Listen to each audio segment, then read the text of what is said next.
Hi, everybody. This is Joey O'Neill from Sound Systems Incorporated out of Myrtle Beach, South Carolina.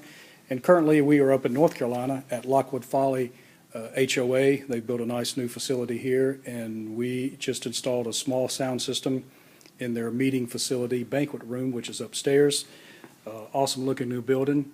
And just to give you an idea where we're at, that's what it looks like outside the front door. That's Oak Island over that way and Holden Beach, and that's the Intercoastal Waterway, so pretty cool place. While I've got this up, I just want to pan quickly to the side of the room. There's about a 8-foot screen that the homeowner association already had and a projector that the HOA also had. We just hooked up my computer to that screen, so we just wanted to show that while we had this up.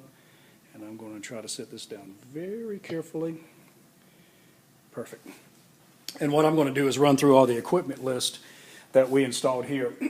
Over on the side of the stage, on the side of the plates here, we have a power that runs all of our audio stuff down below.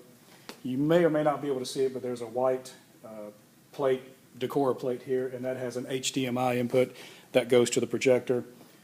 This is another plate that has a video jack that goes to the projector. Also has a VGA or a PC input, which is currently hooked to my computer over here. That's what you just saw on the screen. There's also a source little 3.5 jack plugged into here that runs through the audio system. This we put on kind of after the fact. This is just a small little FM tuner CD player so that it was very easy for them to come in, turn the sound system on, and then have a CD that they could pop in and just listen to some music. Or if they wanted to take the remote control, they can change the source and go to a radio station if they desire to do that. That way they can have radio playing here if they're working or having a banquet or anything like that. Right now I've got that. Yeah, that's the radio station, local radio station here. If I want to hit the source button again, it takes me to my line input, and it allows me to plug up any kind of a 3.5 device. If I had an iPad, an iPhone, whatever, computer, that gives me an additional input from this piece. So this piece, although it's relatively inexpensive, it takes care of the CD player, which loads on top, FM radio, obviously, and then a line input.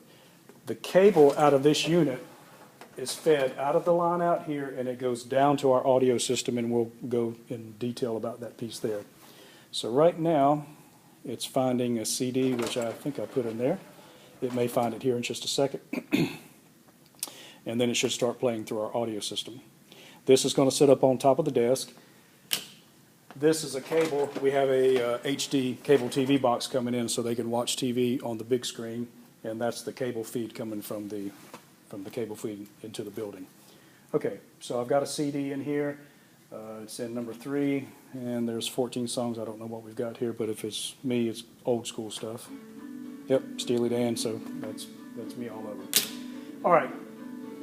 Now, that unit comes down and plugs into the main amplifier, and this 3.5 device is an additional 3.5 device that comes down to the amplifier, and I'll tell you where they go to. This is my broken phone up here, and let's see if I've got something on here. All right, this may take, I don't have any phone service out here, so it may take it a few minutes to load up. We may hear some music just start playing randomly. All right, so for now, I'm going to pause that CD player. Let's get into the important stuff down here. We have a wireless Audio-Technica 3000 series microphone mounted up top. This piece in the middle is called a watt box, which is basically just a power strip.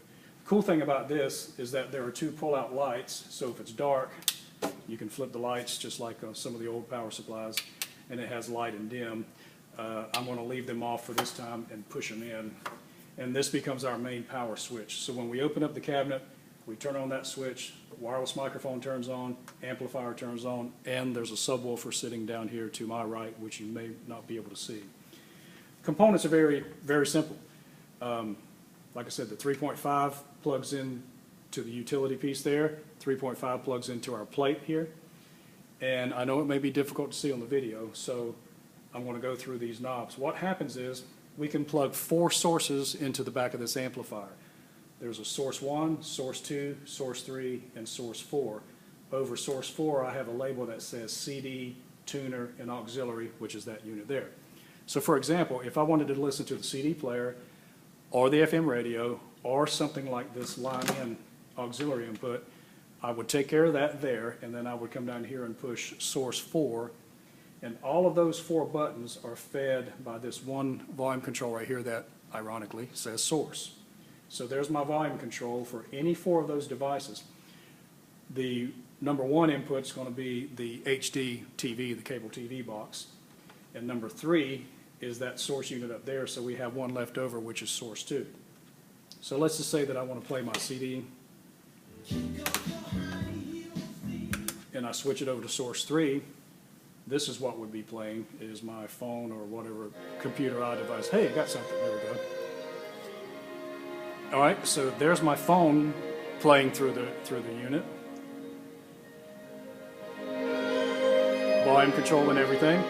Plugged into source 3. I want to switch back to that unit over there. Now my CD player is playing. Now if I'd like to watch TV or have the cable, or let's say we got the race on or the football game or anything like that, that cable box will be plugged into source 1. And all 4 of those are controlled by this one volume control that says source. Now, yes, I do have a master volume over here to the far right, and that controls everything. So for now, all we're using is source 1 for the cable TV, source 3 for my phone that's playing there, and source 4 for the CD player, FM tuner, this stuff. Hey, the song's FM. How ironic. Now, I'm going to turn all of them off for right now. I'm pushing source 2, and they'll turn off because there's nothing in there. Down here on the front, I have microphone number 1, 2, 3, and 4, so we can add microphones as we expand or as needed. This is an Audio-Technica 3000 series wireless microphone, very good microphone. There's an on-off switch on the back. It takes 2 AA batteries, and we currently have it locked on a particular frequency. So if we push and hold the bottom, the microphone will light up, and it will also tell me on the receiver, it may be difficult to see in the video, that I'm getting signal to the microphone. Check 1, 2, 3, 4, 5, 6, and then this becomes my volume control for the microphone. We have 2x2 drop-in ceiling speakers all over the room, and this is my volume control for the microphone. So basically, all I have to do is come in here, turn on the power switch. If I want to use my wireless microphone, turn it on. I can walk all over the place and use it with no problem. A volume control for all my 4 sources. I've got tone control, which is bass and treble. I've got those set at about 12 o'clock. And then I have a master volume that's currently set on level control about 7, somewhere in that range. So that's the general overview of the sound system here. It's pretty simple. Like I said, I do have a subwoofer off to the side. We may end up moving that later on. And that's basically about it. We'll go a little further into detail later on, but if you have any questions, I'm Joey O'Neill from Sound Systems Incorporated. I live in Myrtle Beach, South Carolina, where we have an installation company and a music store. And I can be reached at 843-602-5883. Thank you.